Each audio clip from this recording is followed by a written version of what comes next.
This video sponsored by Buymood. இந்த ஆப்பில் நீங்கள் பர்ச்சேஸ் பண்ணக்கூடிய எல்லா ப்ராடக்ட்டும் உங்களுக்கு ரொம்ப மலிவான விலையிலேயே கிடைக்குது. இதில் நிறைய ஆஃபர்ஸ் அண்ட் கூப்பன்ஸ் ப்ரொவைட் பண்ணுறாங்க. ஸோ இதோட லிங்க் உங்களுக்கு டிஸ்கிரிப்ஷனில் கொடுக்குறேன், யூஸ் பண்ணி பாருங்கள். சூர்யாவோட மனசு தாங்க. ரெட்ரோ லாபத்தை அவர் என்ன செஞ்சிருக்காரு பாருங்க. சூர்யாவின் நடிப்பில் கடைசியாக வெளியான கங்குவா ரெட்ரோ ஆகிய 2 திரைப்படங்களில் கங்குவா மோசமான அடியை வாங்கியது. விமர்சன ரீதியாகவும் வசூல் ரீதியாகவும் பலத்த அடி வாங்கியிருந்த அப்படத்திற்கு பிறகு ரெட்ரோ படம் வெளியானது. இந்த படம் கங்குவா அளவுக்கு அடி வாங்கவில்லை, ஓரளவுக்கு நல்ல வரவேற்பையே பெற்றிருக்கிறது. இந்நிலையில் சூர்யா செய்திருக்கும் செயல் நெகிழ்வடைந்து செய்திருக்கிறது.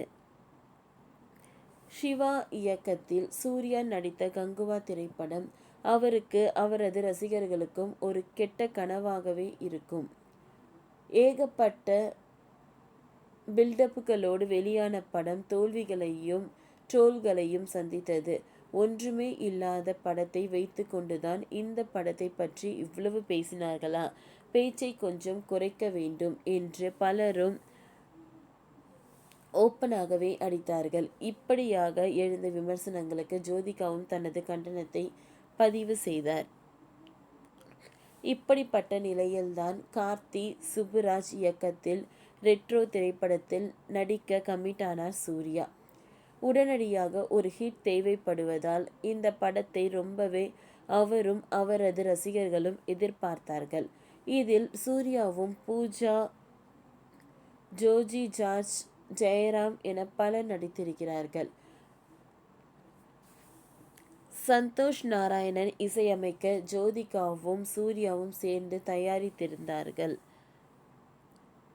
முதல் முறையாக கார்த்திக் சுப்புராஜுடன் சூர்யா இணைந்திருப்பதன் காரணமாக இந்த படத்தின் மீது எக்கச்சக்க எதிர்பார்ப்பு எழுந்திருந்தது. இந்த எதிர்பார்ப்புடன் கடந்த 1ஆம் தேதி ரிலீஸ் ஆனது படம்.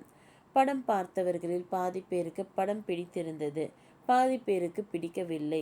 கார்த்திக்கின் வழக்கமான ட்ரெமெண்டில் இதில் இருந்தாலும் என்னமோ ஒன்று மிஸ் ஆகிறது என்று படத்தை பார்த்தவர்களில் பலர் கூறினார்கள்.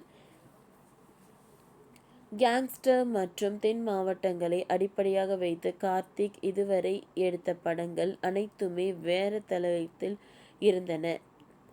ஆனால் ரெட்ரோ படத்தில் கதையோ இந்த 2 விஷயங்களையும் கொண்டு இருந்தாலும் திரைக்கதை எங்கெங்கோ ஆடியன்ஸை இழுத்து கொண்டு சென்றது.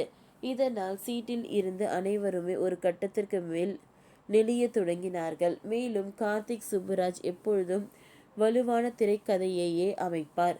இதுதான் இந்த படத்தின் முக்கிய மிஸ் ஆகிறது என்றே கருதப்படுகிறது.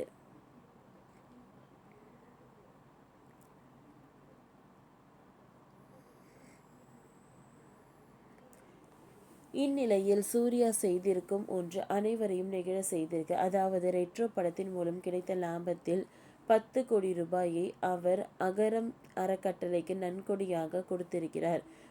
முன்னதாக அகரம் அறக்கட்டளையை தொடங்கிய சூர்யா ஏழை குழந்தைகளின் படிப்பு செலவை இந்த அறக்கட்டளை மூலம் ஏற்று படிக்க வைக்கிறார்கள் என்பது குறிப்பிடத்தக்கது.